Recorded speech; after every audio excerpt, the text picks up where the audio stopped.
Gray Montgomery had always prided himself on his ability to control everything: his business, his life, his destiny. As the CEO of a successful tech company, he'd built an empire from the ground up. But today, none of it mattered. The storm came out of nowhere.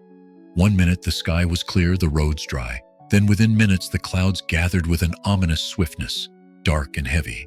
A distant rumble of thunder made his fingers tighten on the steering wheel. Gray's luxury sedan hummed quietly along the winding mountain road, the engine purring beneath him as he coasted through the dense forest. The retreat he'd rented, a remote house nestled deep in the hills, was supposed to be his escape, a brief respite from the constant grind of business calls and late-night emails. But now, the storm was here, and it was relentless. The rain came in torrents, splattering against his windshield, blurring his vision. Gray's eyes narrowed, trying to peer through the sheets of water streaking across the glass. He knew the mountain roads could be treacherous in bad weather, but he had driven them 100 times before. He should have been fine. He always had control. A jagged flash of lightning illuminated the darkening sky, followed by a crack of thunder that made the car jump. Gray's hands gripped the steering wheel tighter, his knuckles turning white. His foot hovered over the gas, but the car was already skidding on the slick asphalt. No, not now, not here. He tried to steer into the skid, but it was too late. The tires lost traction. The car veered off the road, and in an instant, he felt the sickening drop as the car slid down into the mud and ditch. Gray cursed loudly as the car came to a halt, jarring him forward in his seat. He took a deep breath, heart hammering in his chest. The storm outside was deafening. The rain slapped against the metal of the car, the wind howling as if mocking him. "Stay calm, Gray. Think." He tried to start the car again, but the engine sputtered and died. He cursed again. His phone, which had been his lifeline for so many years, was no help. No signal. He was stranded. The reality of the situation hit him like a wave. He was alone, and he had no control over this. This wasn't something money could fix. He glanced around, squinting through the storm, hoping for some sign of civilization. There was nothing, just endless trees and the fading road behind him. He wasn't getting out of this on his own. "Get a grip, man." He reached for the door handle, opening it to the howling wind. He was drenched almost immediately as he stepped out, but he pushed through, determined to find a solution. The storm's intensity was overwhelming, the kind of weather that made everything feel like a blur of cold, wet chaos. He stumbled, trying to keep his footing as he looked around. That's when he saw it. The rest stop. A small structure tucked just beyond the trees, its lights flickering dimly through the rain. He could make out the silhouette of a bus parked near the building, a figure standing nearby, half hidden by the storm. Gray squinted, his heart sinking. His only hope was that someone was there. He made his way toward the building, his boots squelching in the mud, his breath coming in short, sharp gasps. As he neared the entrance, the figure emerged from the shadows, a woman. She was tall, strong-looking, with a no-nonsense posture that instantly made him feel out of place. Her eyes locked on him as he approached, and for a moment, neither of them spoke. "Can I help you?" she asked, her voice steady despite the raging storm. There was no concern in her tone, just a cold neutrality. Gray hesitated, catching his breath. "I'm stranded. My car's stuck. Can you help me?" She glanced at the storm outside and then back at him, assessing. "The storm's too strong to drive anywhere right now. You can come in, but you're not getting out of here until this passes. If you're looking for a quick fix, you're out of luck." He was taken aback by her bluntness, but he nodded, realizing he didn't have much of a choice. "Thanks," he said, stepping inside, his pride taking a hit.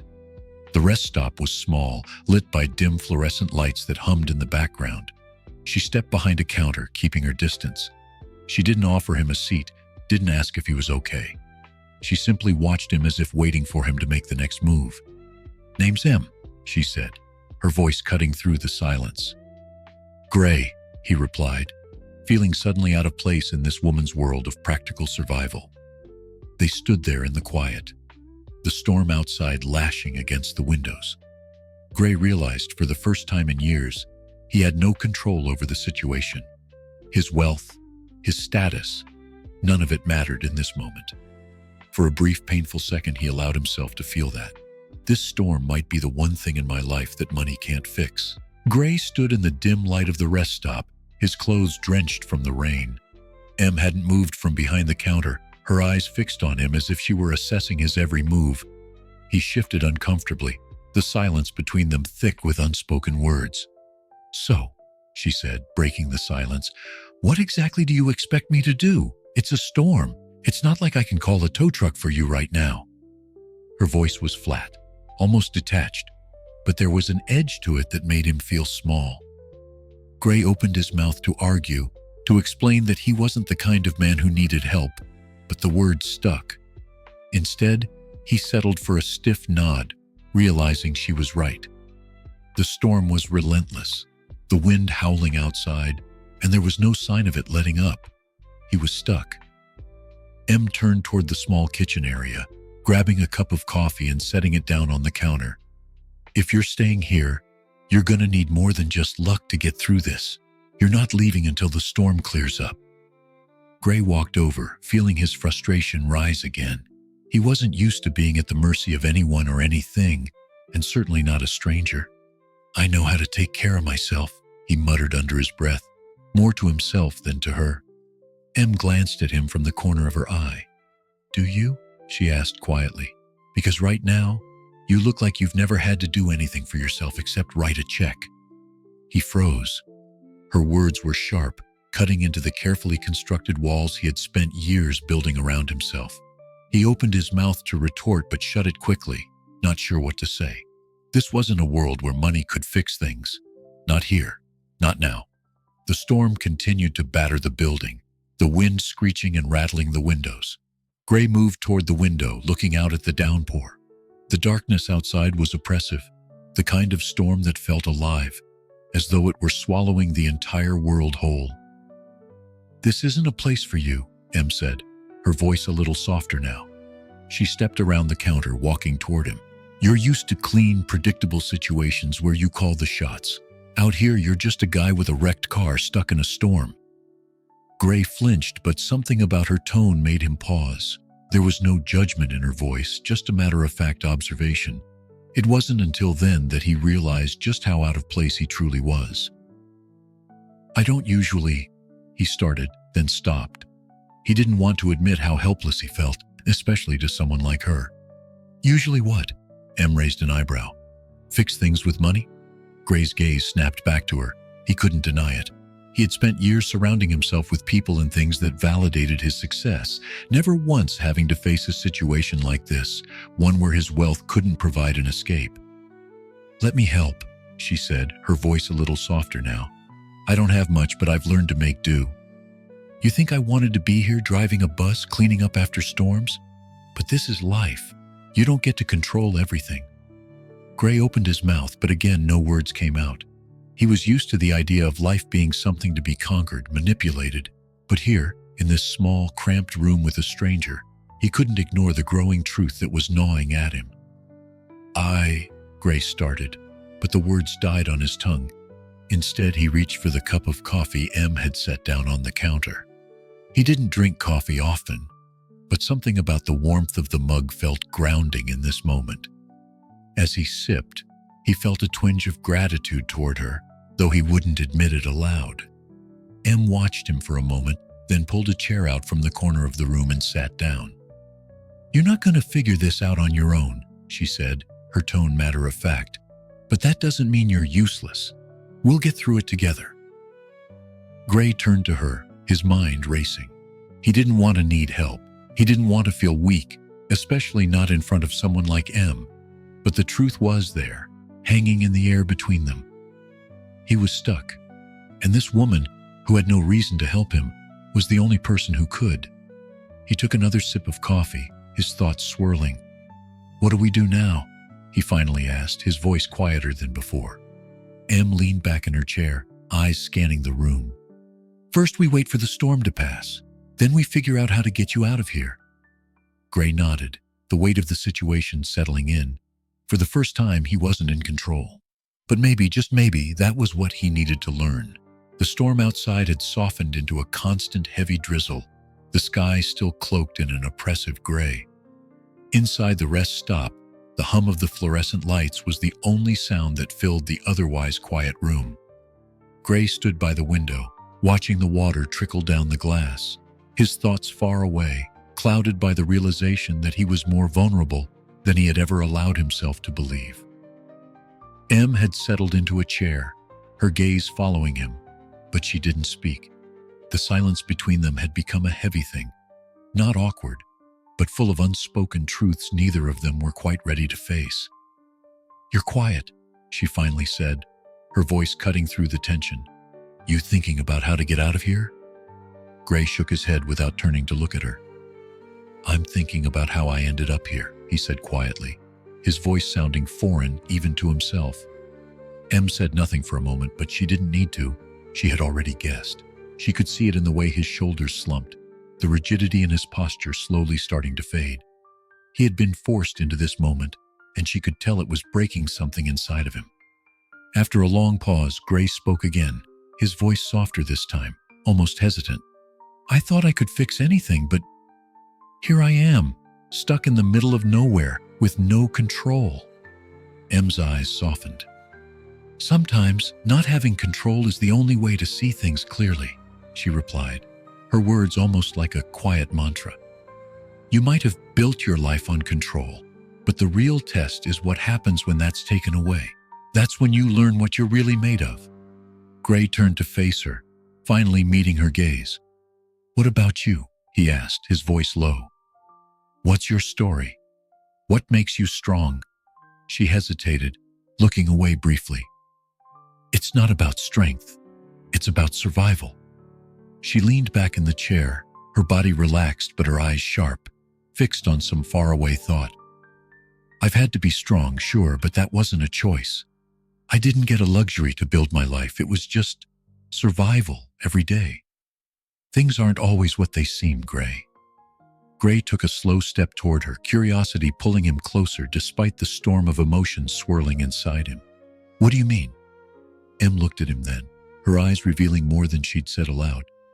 "I grew up in foster care. No family, no stability, no love, not the kind you get to hold on to." Her voice cracked just slightly. "I learned early on that if I wanted to survive, I couldn't rely on anyone, not even myself sometimes." Gray's heart clenched, but he said nothing. She continued, her voice steadying as she spoke.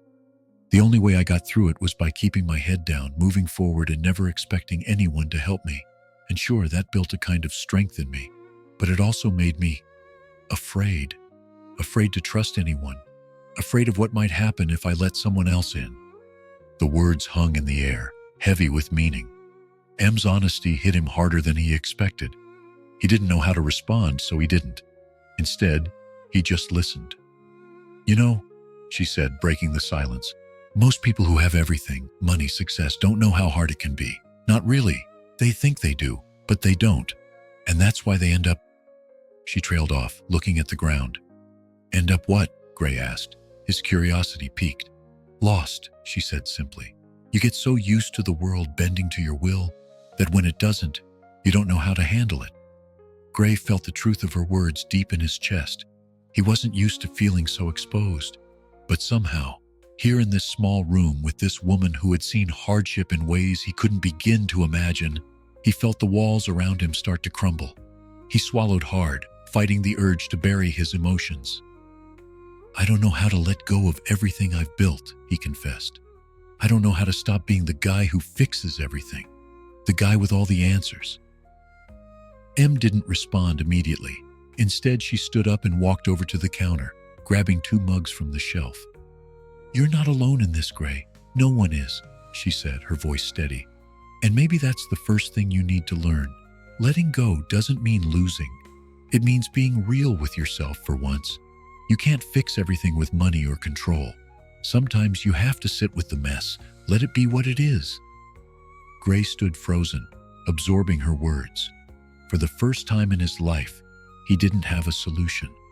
And that, strangely, felt like the first step toward understanding. He sat down on a nearby bench, staring out at the storm as it raged outside, feeling the weight of Em's truth pressing against him.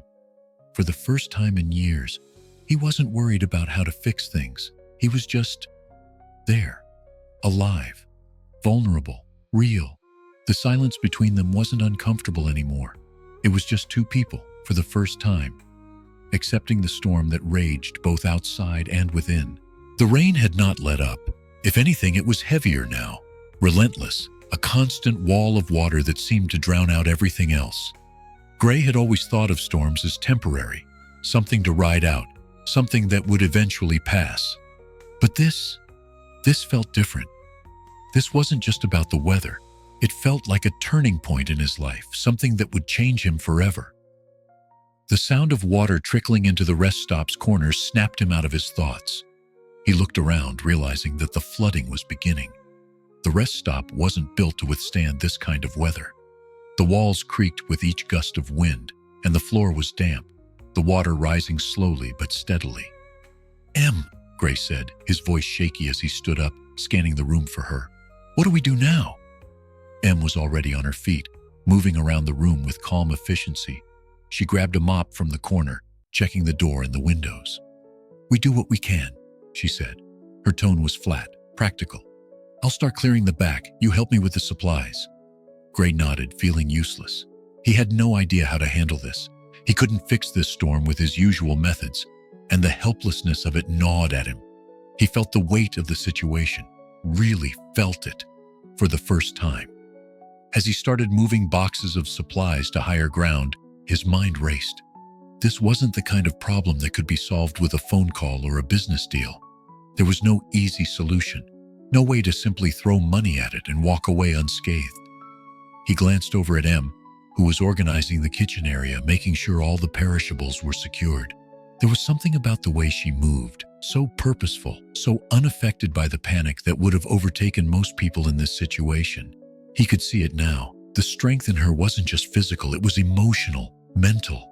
She had built herself up to face this kind of chaos and still be standing afterward. That was something he had never learned how to do.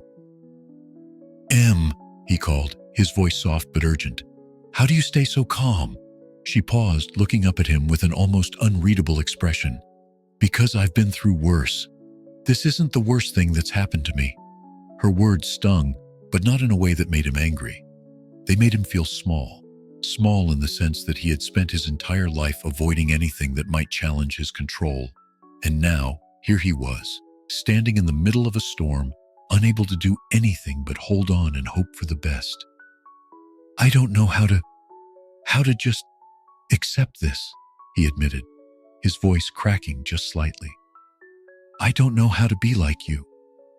Em's gaze softened for a moment, but her response was steady.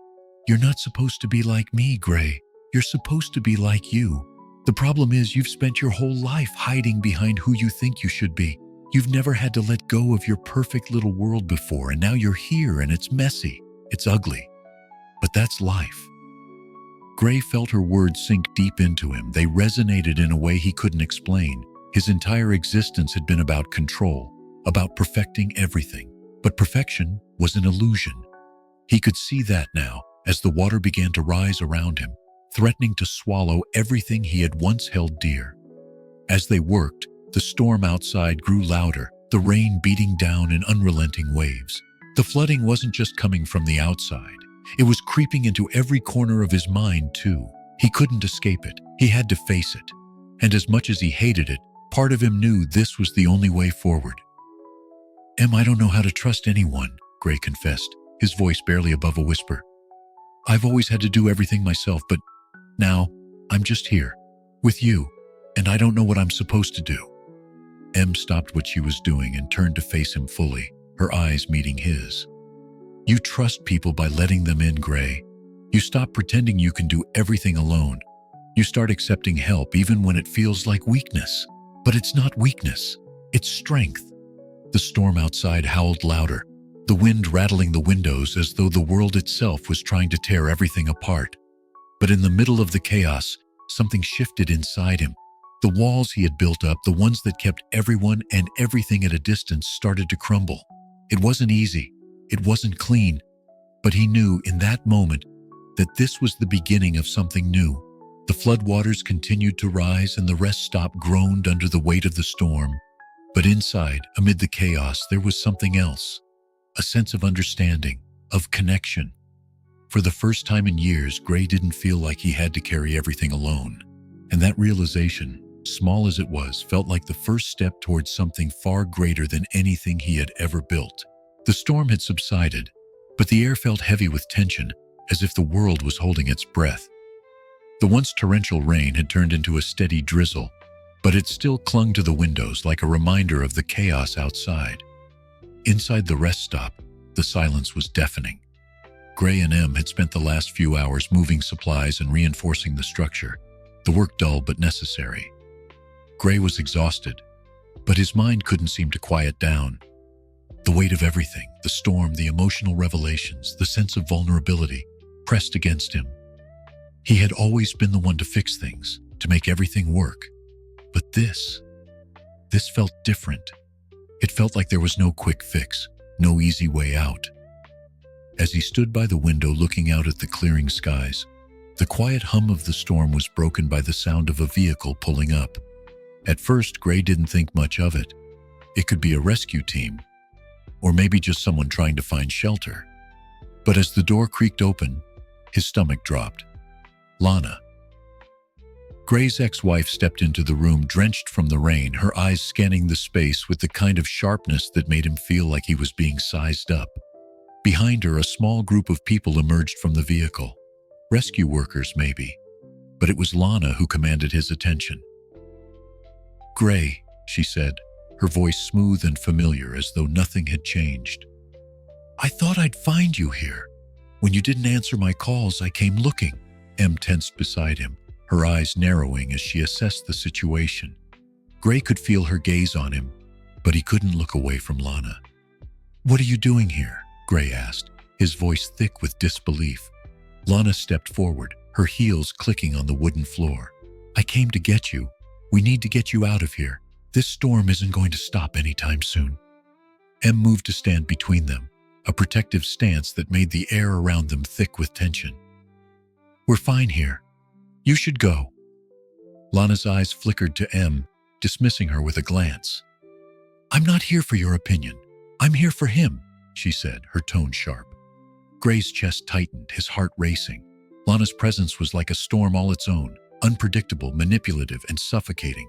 He hadn't realized how much he had pushed her out of his life until this moment. But now, here she was, barging in like she still had a claim on him. "Gray," Lana continued, her voice softening as though trying to break through the walls he had built. "You don't need to stay here. You have everything waiting for you back home. You can leave this mess behind and get back to your life. I can help you." Gray felt a pang of guilt, a familiar tug of old emotions. He could feel the pull of his past life, the life where everything was predictable, where control was his. But he also felt the pull of something else, the steady calm of Em, the way she had stood by him, helping him through this storm without asking for anything in return. His eyes flicked toward Em, her arms crossed, her posture unwavering. She wasn't going to back down, and neither was he. But the weight of Lana's words hung heavy in the air, testing him, pulling him in two directions. Em spoke before he could. "He doesn't need your help. He's made it this far without you."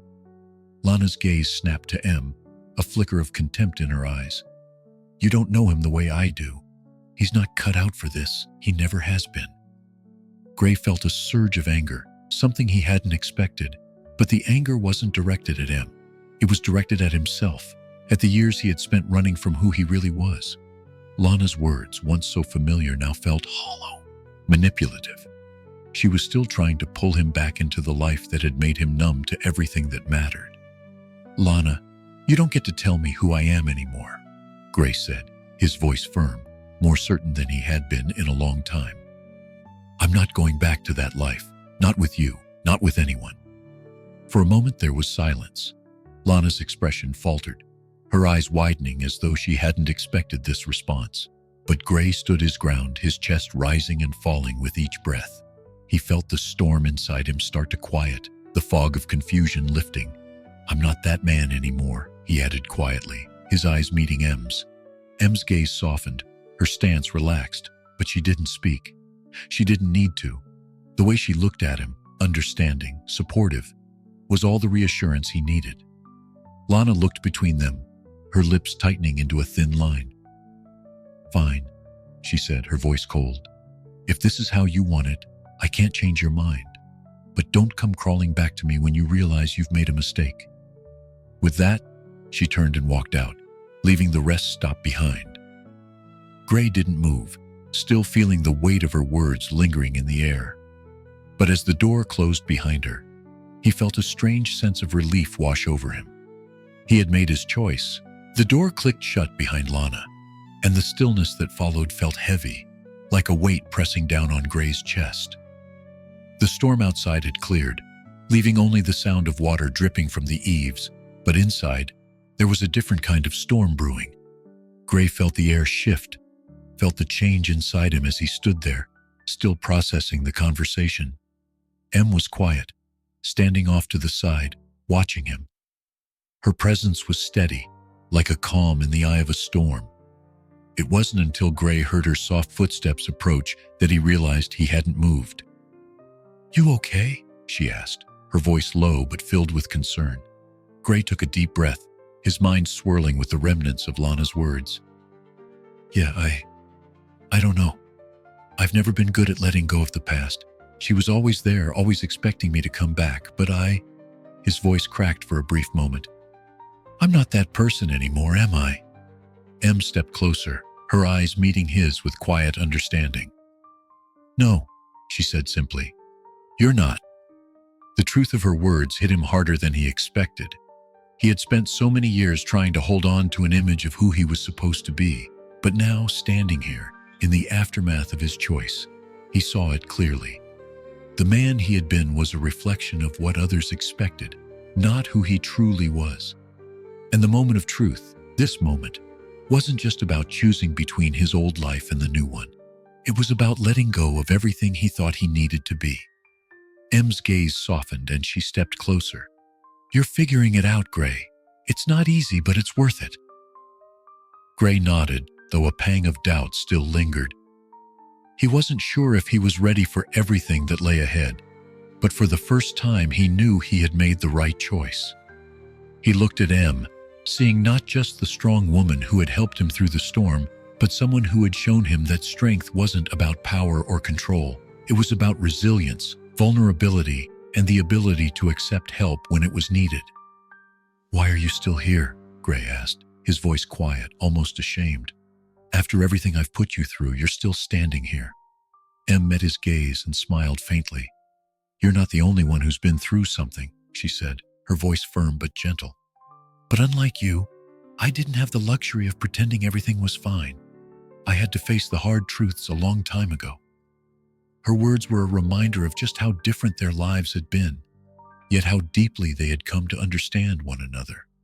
Gray had spent his life avoiding his truths, covering them up with distractions, with the illusion of control. Em, on the other hand, had learned to face hers head-on, even when the weight of them nearly crushed her. "You don't have to keep running from who you were," Em continued. "But you don't have to stay there either. It's okay to change. It's okay to admit you don't have all the answers." The words lingered in the room, and Gray felt something inside him shift, as though a door he hadn't even known was locked was now opening. "I've spent so long hiding, pretending I had everything figured out," he admitted, his voice rough. "I didn't want anyone to see the cracks. But now I don't know how to fix them, and I don't know if I even can." "You can't fix everything," Em said, her voice steady and reassuring. "And you don't have to. The important part is that you're starting to see it, starting to understand that who you are doesn't need fixing. You just need to stop running from the truth." Gray's chest tightened, but the weight of her words wasn't heavy. It was freeing. The idea that he didn't have to carry the weight of his past anymore, that he didn't have to keep pretending to be someone he wasn't, felt like a burden lifting off his shoulders. He took a step closer to her, and this time, when he spoke, there was no hesitation in his voice. "I don't know where this goes, Em. I don't know if I'm ready to change, to really change." Em's eyes held his, her expression soft but unwavering. "You don't have to have it all figured out, Gray. You just have to keep moving forward, one step at a time." In that moment, Gray realized that the path ahead wasn't about finding some grand final answer. It was about learning to live in the uncertainty, to embrace the messiness, and to accept the parts of himself that he had spent so long hiding. It was about accepting the truth. For the first time in years, he didn't feel lost. He felt like he was finally starting to understand who he was supposed to be, even if the road ahead was unclear. "Thank you," he said quietly, his voice full of gratitude, "for not giving up on me." Em didn't reply with words. She didn't need to. Her presence, her quiet support, spoke louder than anything else. The storm had passed, but Gray knew that this moment, this truth, was just the beginning. He wasn't sure what the future held, but for the first time, he was ready to face it, whatever it might be. The morning after the storm, the air felt oddly still, like the world itself was taking a breath. Gray stood by the window again, staring out at the fog that clung to the hills. The rain had stopped, but the ground was still soaked, the remnants of the night's fury leaving behind puddles that mirrored the sky. He felt different, though. The weight in his chest that had been there for so long was starting to lift. Maybe it wasn't gone entirely, but for the first time in a long time, it didn't feel like it was suffocating him. He wasn't sure what it meant, but he knew it was something important. Em was sitting at the small table, cleaning out a few supplies and organizing what they could. Her focus was steady, her movements practiced, but there was a calmness about her now, too. They had spent hours cleaning up after the storm, securing what needed to be taken care of. But now, with the chaos finally fading, something else was beginning to settle between them, an unspoken understanding. Gray walked over, his steps slow. He was still uncertain about what to say, or even what he was feeling. The idea of leaving the rest stop, of moving forward into the unknown, felt daunting. But the way he had been living, the way he had buried his emotions and avoided the truth, he couldn't go back to that. "I'm not sure what comes next," Gray said quietly, standing beside her. His voice felt strange, like it belonged to someone he wasn't used to being. "But I know it's not what I've been doing." Em didn't look up at him immediately, but when she did, her gaze was steady, understanding. "You've made a start, Gray," she said, her voice calm but firm. "Sometimes the hardest part is realizing you don't have to keep running. You don't have to be who you've always been if you don't want to be." Gray ran a hand through his hair, looking down at the floor. He had spent so many years measuring himself by his success, his career, his ability to control everything around him. But now, in this small, humble rest stop, surrounded by the debris of the storm, he realized that none of that mattered. He didn't need to keep pretending. He didn't need to be perfect. "What do I do now?" he asked, almost to himself. "I've spent so long building walls. I'm not sure how to tear them down." Em's eyes softened and she gave a small, reassuring smile. "You don't have to tear them all down at once. Just take it one step at a time, and remember, it's okay to let people in." Gray swallowed hard, feeling the weight of her words. He had always tried to do everything on his own, never allowing anyone to see his weaknesses. But now he knew that strength wasn't in isolation. It was in connection. It was in allowing himself to be vulnerable, to trust someone, to accept help when it was offered. He glanced out the window again, the world outside still damp and glistening from the storm, but somehow less threatening. The fog was beginning to lift, revealing the landscape once again. "I can't go back to the life I had before," he said, more to himself than to Em. "I don't want to." Em nodded slowly. "And you don't have to. The past doesn't define you. What matters is what you choose now." Gray turned to her, meeting her eyes for the first time with a clarity he hadn't had before. I think I'm ready to start over." A weight lifted off his chest, and he realized it wasn't about completely starting over. It was about choosing to move forward in a way that felt real. He wasn't going to let fear of failure keep him in the same place, and he wasn't going to run from the messy parts of life anymore. He had a new chance, not just to rebuild, but to redefine who he was. "What now?" he asked, looking to Em for guidance. "Now?" She stood up, pushing the chair back with a small smile. "Now we figure out what comes next. You don't have to have it all figured out, Gray. Just take the first step." Gray felt a small laugh bubble up, something light and freeing. He had spent so much time trying to control everything, And here he was, realizing that the only control he really had was over the choice to move forward. Em picked up her backpack, and Gray noticed something in her expression. There was a hint of anticipation, like she too was ready for what came next. She had already begun her own journey of change, but now, maybe they could face it together. "We head out, find the next step, see where the road takes us," she said, her voice calm but sure. Gray nodded, finally feeling the certainty he had been searching for. It wasn't about having all the answers. It was about the courage to step into the unknown, to leave behind the past and to embrace what came next. And for the first time in years, he felt truly ready.